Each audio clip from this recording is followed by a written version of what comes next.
Hi, I'm Priscilla, and I'm an associate in the Los Angeles office of Nelson Mullins. I practice primarily in consumer class action and other complex litigation matters.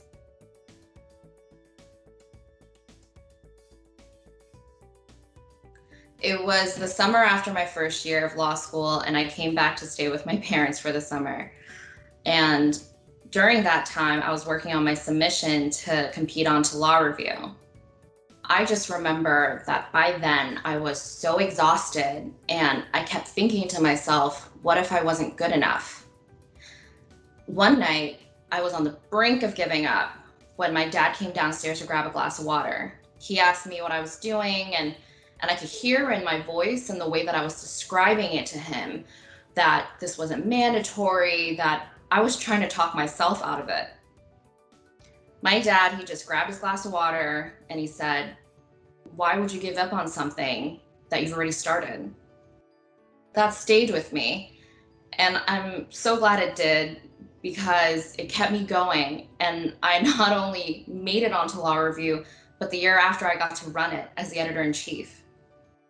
Thinking back now, I'm realizing that this must have been the kind of attitude that carried my dad through all of the challenges that comes with starting from scratch. And for him to continue having the courage to make these big and meaningful risks, all when it's so easy and tempting to give in and give up, that's something that I've embedded into myself and my day-to-day, including in my own profession and every case that I work on. It's that you should never write yourself off.